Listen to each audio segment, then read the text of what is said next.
Hello and welcome to another episode of Spread Some Magic 1928. Today we're making peanut butter squares. I'm so excited. My husband tried this and I don't remember if he tried it in 2019 or 2022, and somewhere in between the recipe changed. In this cookbook, Delicious Disneyland, they have peanut butter squares. This is the current version of the squares, and we are going to make these, and everything I tell you how to do, it's going to be this recipe. However, there was also a time where it had a graham cracker in it, and they called it, actually I think they called it peanut butter squares. There was a graham cracker on the bottom with a little layer of chocolate on top, then the peanut butter. Then there was the peanut butter sandwich, which had graham cracker on top and on bottom of the peanut butter.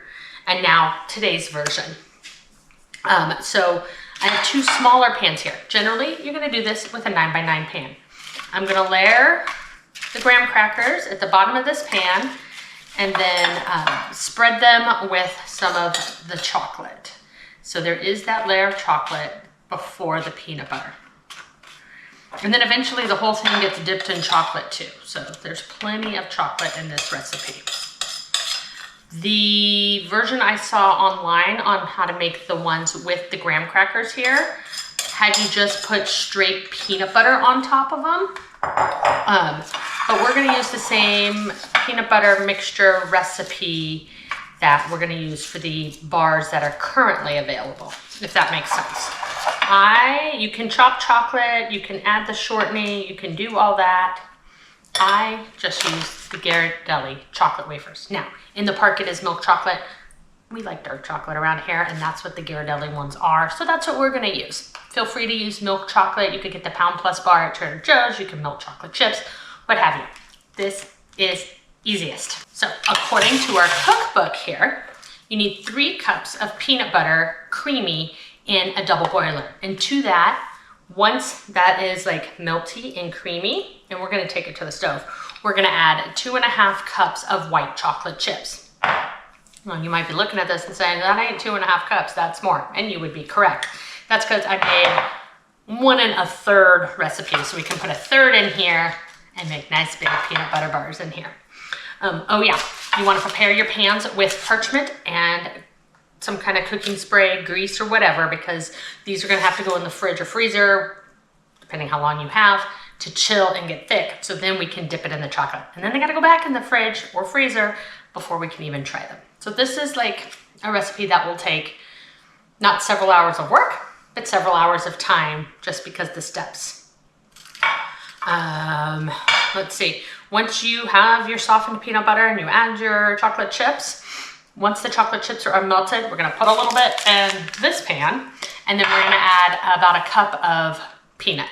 So if I haven't confused you enough, why don't we take it to the stove and mix these two together. If you don't have a double boiler, you would just put a small amount of water into a pan and put a glass bowl over the top, and then you can melt it that way. You want more of a simmer than a rough boil.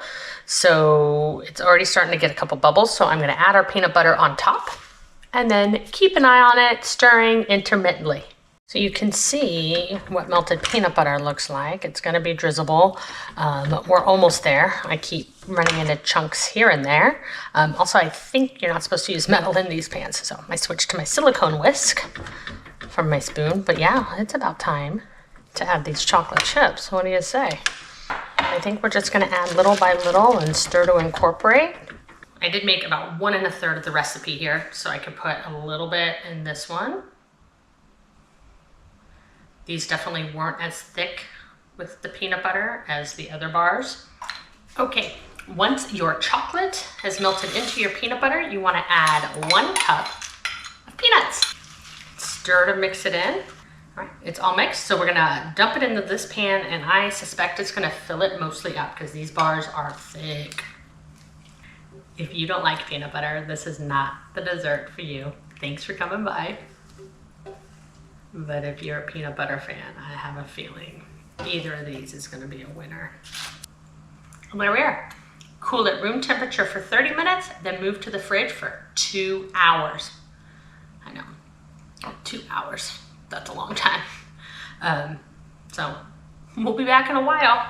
All right, our peanut butter mixtures have been in the fridge for 2 hours. So while you're melting your chocolate, now would be the time to cut these. If it is warm out, like today is, you're gonna have to move fast. A, because this will break down, plus the heat of your hands.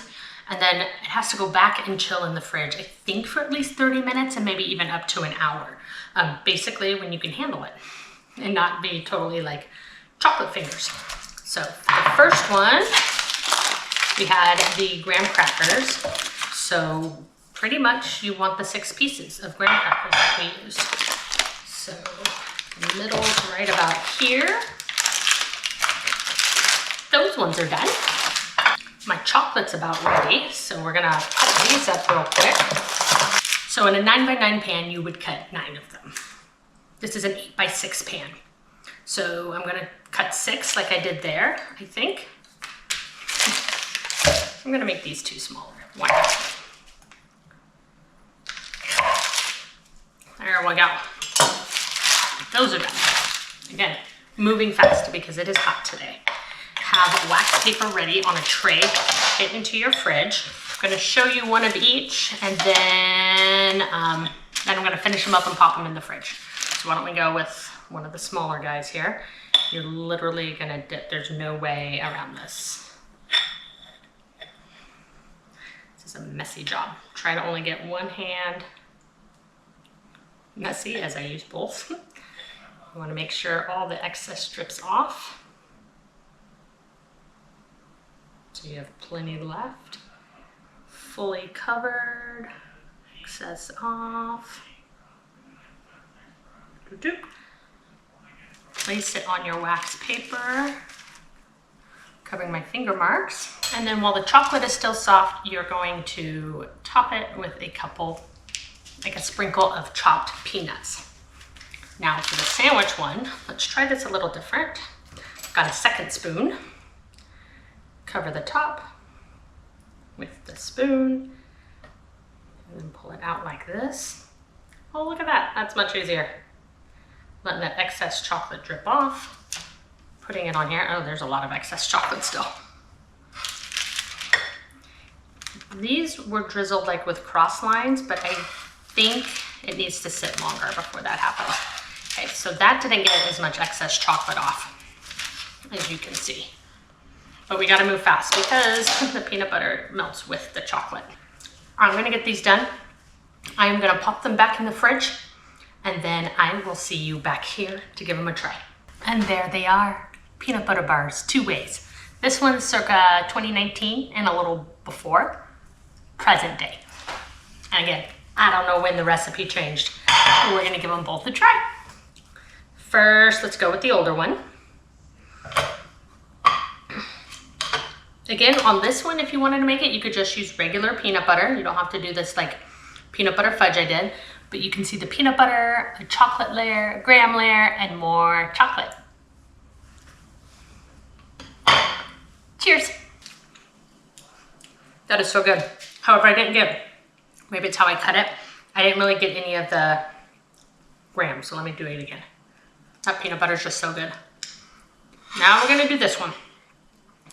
I'm gonna take a corner here. Oh, it's gonna be mostly chocolate. I'm actually gonna try the bite with the peanut in it. Even though that's not normally what I like creamy, but cheers. There you go. See all those peanuts in there. I guess I could have put more. This is really, really good. But again, I like chocolate and peanut butter together. It's gonna melt fast, it's just hot in here. With the lights and everything. That peanut butter mixed with the white chocolate. That's good. I did these as pretty as I could. Not much in a confectionery, but they're delicious. If you have a chocolate peanut butter fan in your life, I highly, highly recommend. Either way works. You want to leave this totally creamy, leave it totally creamy. I don't think it's quite that fat in the parts, 9x9. Oh, it's still pretty big. So that's very peanut buttery, but you can adjust it. When you make it at home, you can adjust the chocolate to peanut butter ratio. It's all up to you. Anyhow, thanks for joining me today. Be sure to like, follow, and subscribe, and spread some magic wherever you are. Until next time.